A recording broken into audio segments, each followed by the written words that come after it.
Hello friend, आज मैं आपको नेवी और एयरफोर्स का जो एक टॉपिक आपका प्रकाश विद्युत प्रभाव, इसमें जो भी आपकी थ्योरी है वो आपकी थ्योरी पूरी की पूरी कंप्लीट कराऊंगा।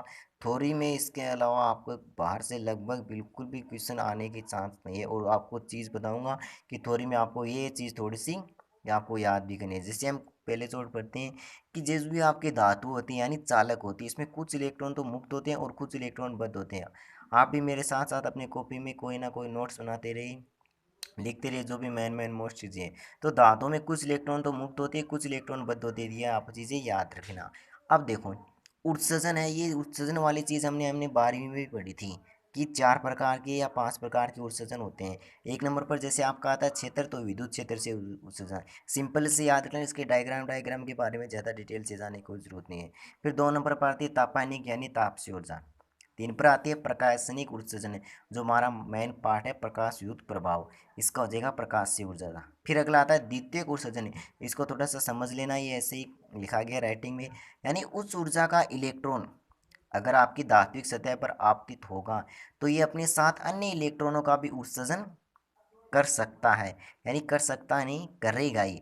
तो उस ऊर्जा का इलेक्ट्रॉन किसी भी धात्विक सतह पर आपतित होगा तो वह अपने साथ अन्य इलेक्ट्रॉनों का उत्सर्जन करेगा, उसको मैं द्वितीयक उत्सर्जन बोलूंगा। अब आगे आता है पीईई। पीई का मतलब होता है फोटो इलेक्ट्रिक इफेक्ट, यानी प्रकाश विद्युत प्रभाव कैसे कहेंगे।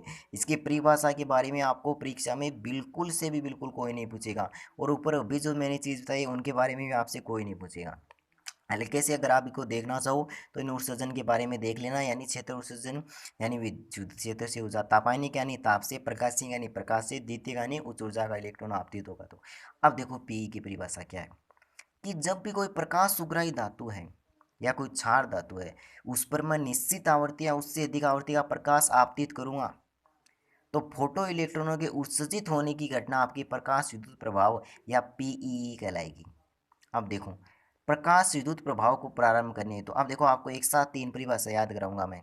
ऊपर वाली पी की परिभाषा आपसे कोई नहीं पूछ भी जाएगा, इसमें आपके जो सूत्र और मात्रक आते हैं वो ज़्यादा पूछने के चांस रहते हैं। देखो, आपतित प्रकाश की न्यूनतम ऊर्जा हमेशा याद रखना क्या कहलाएगी, कार्यफलन कहलाएगी, जिसको आप फाई नोट या ओमेगा नोट से व्यक्त करेगी। फाई नोट बराबर होता है एच म्यू नोट। अब म्यू नोट बराबर हमेशा याद रखना सी पोन लेमडा नोट होता है, ये सूत्र आपको याद करने पड़ेंगे। कार्यफलन का मात्रक है वो हमेशा याद रखना इलेक्ट्रॉन वोल्ट होता है। इस नीचे वाली को चीज को छोड़ दो, 1 मिनट यहाँ पर आओ। आपतित प्रकाश की न्यूनतम आवृत्ति क्या कहलाती है, देवली आवृत्ति। इसका सूत्र आप यहाँ से निकाल सकते हो, आपको अगर ये याद है क्या, फाई नोट बराबर एच म्यू नोट, यहाँ से म्यू नोट बराबर फाई नोट बटे एच हो जाएगा।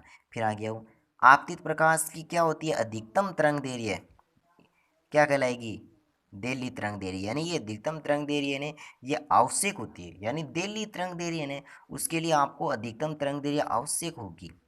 तो इसका मात्रक, इसका सूत्र आप कहाँ से निकालोगे, तो ये सूत्र भी अगर आपको ये याद रहे, फाइव, ये नीचे वाला फाइव नोट बराबर H C upon lambda naught, तो ये आपका यहाँ से आ जाएगा। अब एक चीज याद रख लेना, अगर आपतित प्रकाश की ऊर्जा ई का मान कम है फाइव नोट से, तो इस कंडीशन में आपका उत्सर्जन नहीं होगा। इन तीनों चीज़ों से कई बार क्वेश्चन पूछे गए, तो आपका उत्सर्जन नहीं होगा। अब देखो, आप ये कैसे याद रखिए सर, कम कैसे याद रखें, तो यहाँ पर मैंने आपको क्या लिखा है, ये न्यूनतम, तो यहाँ पर क्या है, कम का ही लेस देनी है। फिर अगला देखो दिल्ली, तो दिल्ली में मैंने आपको ऊपर क्या लिखा है, न्यूनतम, तो यहाँ पर भी न्यू का मान कम है, न्यू नोट, तो उत्सर्जन नहीं होगा। इसमें क्या लिखा है मैंने आपको, अधिकतम, तो यहाँ पर लेमडा का मान ज़्यादा होगा लेमडा नोट से, तो इस कंडीशन में आपका ऑक्सीजन नहीं होगा। तो इन तीनों कंडीशन में आपका ऑक्सीजन नहीं होगा। फिर देखो, ये 3 चीज़ें मैंने आपको बताई है, phi naught, nu nu naught और लेमडा नोट, ये तीनों हमेशा याद रख लेना। धातु की प्रकृति पर डिपेंड करेगी, आपतित प्रकाश पर बिल्कुल भी नहीं करेगी। अब इस डायग्राम को देखो, अगर न्यू बराबर न्यू नोट है तो के का मान कितना हो जाएगा, हमेशा याद रखना के का मान 0 होगा। अब एक चीज़ याद रखना, ये जो रेखा पर है ये तो आपके बंद इलेक्ट्रॉन और ये आपके वैसे मुक्त इलेक्ट्रॉन, इनके बारे में आपसे कोई नहीं पूछेगा। और अगर इसका मान ज़्यादा है तो के का मान 0 नहीं होगा, यानी न्यू का मान ज़्यादा है तो के का मान 0 नहीं होगा। आपसे अगर इस डायग्राम में पूछेगा तो के का मान 0 या 0 नहीं, इसके बारे में पूछ सकता है, इसके अलावा कुछ नहीं, डायग्राम कोई आवश्यक नहीं आपके काम का। फिर आपके आ गया था आइंस्टीन का विद्युत समीकरण। एक चीज़ याद रखना, के मैक्सिमम बराबर ई माइनस फाइव नोट, या आप लिख सकते हो 1/2 एम स्क्वायर मैक्सिमम बराबर H mu minus H mu naught, ये आपका आइंस्टीन के प्रकाश विद्युत का एक चीज याद रख लेना, आइंस्टीन का समीकरण हमेशा याद रख लेना ऊर्जा संरक्षण की नियम की पालना करेगा। अब आपके 4 पॉइंट है, ये पॉइंट बहुत वेरी वेरी मोस्ट पॉइंट है। एक चीज याद रख लेना, प्रति सेकंड उत्सर्जित फोटो इलेक्ट्रॉनों की संख्या हमेशा याद रख लेना तीव्रता के समानुपाती होती है। 2 नंबर चीज, फोटो इलेक्ट्रॉनों की जो गतिज ऊर्जा होगी वो आपकी आप यहाँ पर आपतित प्रकाश की आवर्ती है उसके समानुपाती होगी। आवर्ती का मतलब यानी फोटो इलेक्ट्रॉनों की गतिज ऊर्जा है वो आवर्ती के समानुपाती भी होगी और आपकी विभव के समानुपाती भी होगी। अब ये आपके ऊपर वाले 2 पॉइंट बहुत ही मोस्ट है, नीचे वाले तो हल्के में ले लेना चाहिए, यानी इसके तो लगभग बहुत कम चांस रहते हैं पूछने की। कि कोई आपसे पूछे कि भाई आप तीव्रता कैसे चेंज करोगे, तो तीव्रता चेंज करने के लिए मैं प्रकाश स्रोत और जो भी ये मेरी धात्विक सतह है उसके मध्य की दूरी में चेंज करूंगा। अब देखो दूरी को अगर आप नज़दीक लाओगे तो फोटो इलेक्ट्रॉन की संख्या बढ़ेगी, दूर ले जाओगे तो घटेगी। फिर आगे आता है आवृत्ति कैसे चेंज करूंगा, तो आवृत्ति चेंज करने के लिए प्रकाश के मार्ग में मैं रंगीन पारदर्शी कांच की पट्टी का रख दूंगा। अब ये एक बहुत ही मोस्ट चीज़ है कि पीई है, इसकी खोज की थी बेटे हमेशा याद रख लेना हर्ट्ज ने, प्रायोगिक व्याख्या की थी ओल्वोक्स और लेनार्ड ने, और प्रतिपादन किया था आइंस्टीन ने। अब एक चीज याद रख लेना, जैसे ही क्या होता है जो आपने धातु की प्लेट है उससे इलेक्ट्रॉनों का उत्सर्जन होना स्टार्ट हो गया, तो उन फोटो इलेक्ट्रॉनों की सबकी गतिज ऊर्जा हमेशा सदैव याद रख लेना अलग अलग होगी। गतिज ऊर्जा किस पर डिपेंड करती है आपको बता दिया, आवर्ती पर या विभव पर भी करती है। अब एक आपको शॉर्ट ट्रिक यहाँ पर दिखाई दे रही है, आई डिपेंड ऑन आई, यानी हमेशा याद रख लेना धारा और धारा केवल तीव्रता पर डिपेंड करेगी आपकी। अब देखो तीव्रता बढ़ेगी तो आपतित फोटो इलेक्ट्रॉनों की संख्या बढ़ेगी, उत्सर्जित यहाँ पर उत्सर्जित फोटो इलेक्ट्रॉनों की संख्या भी बढ़ेगी और प्रकाशिक धारा का भी मान बढ़ेगा। यानी आई डिपेंड ऑन आई, एक आई का मतलब हो गया तीव्रता, एक आई का मतलब हो गया प्रकाशिक धारा का, डिपेंड का मतलब किसी दूसरे पर निर्भर करना, यानी धारा केवल और केवल तीव्रता पर निर्भर करती है। फिर आपके आगे आता है निरोधी विभव, या आप जिसको बोलते हैं इनस्तंभ विभव। इसकी सिंपल सी परिभाषा देखना, इस लैंग्वेज पर मत जाना, या तो सिंपल सी परिभाषा तो देखो तो आपसे इतना याद रख लो, निरोधी विभव क्या होता है, वह न्यूनतम ऋणात्मक विभव जो धारा के मान को शून्य कर दे। आप ये याद रख लेना बस। इसका सूत्र होगा ई के बराबर ई वी नोट। ई के बराबर आप रख सकते हो 1/2 एम स्क्वायर मैक्सिमम बराबर ई वी नोट। अब ई वी नोट इधर ले आओ, 1/2 एम स्क्वायर मैक्सिमम बराबर आपने रख दिया H mu minus H mu naught, H common ले लिया, या आपने आइंस्टीन के प्रकाश विद्युत समीकरण से यहाँ पर पुट किया जो आपने पीछे जो आपने अभी पढ़ा था। अब न्यू नोट बराबर आपके पास ये मान आ गया। ये चीज़ मैंने आपको उस डायग्राम में बताई थी प्रकाश विद्युत प्रभाव है, कि आपको पूछेगा तो केवल इसके बारे में पूछेगा, या वापस से आ गया कि न्यू बराबर न्यू नोट, तो के का मान 0, अगर ज़्यादा है तो के का मान 0 नहीं होगा, के का मान 0 है तो आपका इस वी नोट का मान भी क्या हो जाएगा, ऑटोमेटिक 0। ऑटोमेटिक 0 कैसे हुआ वी नोट का मान, क्योंकि मैंने आपको ऊपर बताया था कि फोटो इलेक्ट्रॉनों की गतिज ऊर्जा आवर्ती पर डिपेंड करती है और विभव पर भी डिपेंड करती है। अब न्यू बढ़ेगा तो न्यू नोट बढ़ेगा, परंतु तीव्रता पर निर्भर यानी तीव्रता पर डिपेंड नहीं करेगा। अब ये आपके 2 ग्राफ आते हैं, बहुत ही मोस्ट और मोस्ट ग्राफ आपके। जैसे देखो ये ग्राफ आपका प्रकाशिक धारा और विभव में।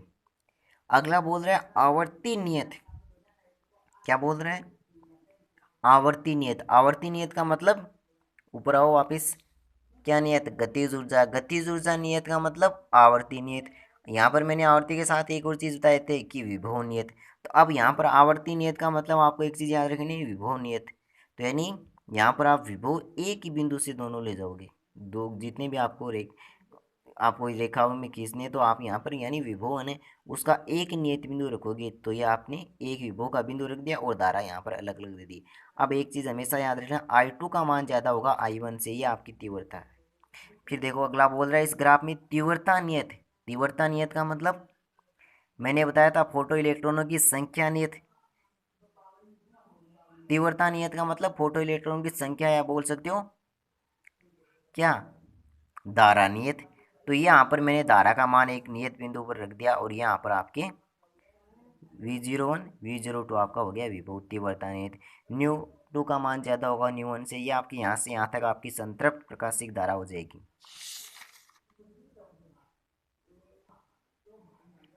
अगला देखो प्रकाश विद्युत प्रभाव की घटना में फोटो इलेक्ट्रॉनों के उत्सर्जन में कोई समय पछता नहीं होती। ये क्वेश्चन भी अगर आपका पेपर यानी अगर किसी पार्ट से अगर आपका पेपर में यानी बहुत ज़्यादा हाई लेवल क्वेश्चन उठाया जाता है, तो किसी पार्ट से यानी बहुत सिंपल से क्वेश्चन भी उठाया जाता है। तो उन कई बारों में ये क्वेश्चन आपका आया बाय बहुत बार पूछा गया है कि फोटो इलेक्ट्रॉन के उत्सर्जन में प्रकाश विद्युत प्रभाव में कोई भी समय पछता नहीं होती। फिर अगली चीज, एक प्रोटॉन अपनी संपूर्ण ऊर्जा हमेशा याद रख लेना केवल एक ही इलेक्ट्रॉन को दान करेगा, यानी 1-to-1 एक्शन। क्या आपकी शॉर्ट ट्रिक है यहाँ पर। अब आपके आगे आते हैं फोटोन की अवधारणा क्या होती है। तो ऊर्जा का सूक्ष्मतम अविभाज्य पैकेट फोटोन होता है, जिसकी ऊर्जा E बराबर एच न्यू नू बराबर सी अपॉन लेमडा। तो इसमें आपके ये ऊपर वाली दोनों लाइनें भी मोस्ट थी कि इलेक्ट्रॉनों के फोटो इलेक्ट्रॉन के उत्सर्जन में कोई समय पछता नहीं होती है, 1-to-1 एक्शन। दूसरी लाइन ये, फिर आपका ये सूत्र मोस्ट हो गया। अब इन दोनों में ग्राफ ई और न्यू यहाँ पर क्या है, समानुपाती, और लेमडा तो व्युत्क्रमानुपाती ग्राफ। अब एक चीज याद रखना, फोटोन एक उदासीन कण है जो विद्युत और चुंबकीय क्षेत्र से विक्षेपित नहीं होते। अब कोई आपसे पूछे भाई नहीं क्यों नहीं होते हैं, तो 2 नंबर पॉइंट देखो, फोटोन का विराम द्रव्यमान क्या होता है, शून्य होता है, इसलिए विद्युत और चुंबकीय क्षेत्र से फोटोन कभी भी विक्षेपित नहीं होंगे। फिर आपको ई बराबर एम सी स्क्वायर आइंस्टीन का समीकरण याद है। अब आपको निकालना क्या है, कोई आपसे पूछे भाई फोटोन का द्रव्यमान, तो आइंस्टीन के समीकरण से याद कर दो, एम बराबर ई बटा सी स्क्वायर। अब आपसे देखो कोई पूछे संवेग, तो आपको इसको अगर आपको ये याद रहे तो आपको संवेग ऑटोमेटिक याद रख लेना, निकालने की कोई जरूरत ही नहीं, सीधा दिमाग में क्या कि पी बराबर ई बटा सी, यानी बट्टे से एक सी हटा देना, आपका संवेग आ जाएगा। क्या आ जाएगा आपका संवेग। ये आपके पास इसके मेथड के द्वारा आपको बताया ही है।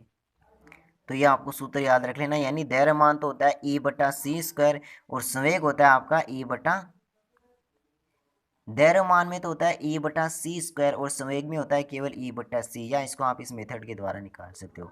फिर आगे आता है फोटोन प्रकाश की चाल से हमेशा याद रखना गति करता है, वैसे कोई आगे याद रखो। इलेक्ट्रॉन का चक्रण हमेशा याद रखना +1/2, फोटोन का होता है चक्रण 1। ये लाइन आपके लिए बहुत ही मोस्ट है, इलेक्ट्रॉन का चक्रण 1/2 और फोटोन का चक्रण 1। तो इसमें आपको जो मोस्ट लाइन है वो आपको दोबारा से एक बार बता देता हूँ। देखो कि फोटो इलेक्ट्रॉन के उत्सर्जन में कोई समय पछता नहीं होगी, 1-to-1 एक्शन। 2 पॉइंट, ये आपको दोनों सूत्र पहले ही पीछे आप पढ़ चुके हैं, ठीक है। फोटोन एक उदासीन कण है जो इन दोनों विद्युत विद्युत क्षेत्र और चुंबकीय क्षेत्र से विक्षेपित नहीं होगा। 3 नंबर पॉइंट ये भी याद रख लेना। अब क्यों नहीं होता है, तो इसके साथ इसके आगे याद रख लेना, क्योंकि इसका विराम द्रव्यमान शून्य होता है। फिर ये दोनों सूत्र आइंस्टीन का समीकरण आपको याद है, तो इस समीकरण से आप द्रव्यमान निकाल सकते हो। द्रव्यमान आपको याद है तो बट्टे से एक सीट है, तो आपका संवेग आ जाएगा। फिर मेन लाइन, ये इलेक्ट्रॉन का चक्रण होता है +1/2, फोटोन का चक्रण होता है +1। ये आपका टॉपिक था प्रकाश विद्युत प्रभाव, बस इतना ही है। अब अगर ये हमारे जो टॉपिक है, ये अगर आपको कुछ चीज़ें बताइए इसमें अगर आपको समझ आई है, तो हमारे चैनल को लाइक शेयर और सब्सक्राइब करना बिल्कुल भी मत भूलिए, क्योंकि मैं आपके लिए बहुत अब और आगे से इसी चैप्टर में जो आपका टॉपिक बन गया है, जैसे आपका दैर्घ्य तरंग है, फिर इसके आगे आता है परमाणु नाभिक, वो सारे के सारे चैप्टर आपको एकदम सिंपली तरीके से मैं कंप्लीट कराऊंगा। बिल्कुल भी हमारे चैनल को लाइक और शेयर सब्सक्राइब करना मत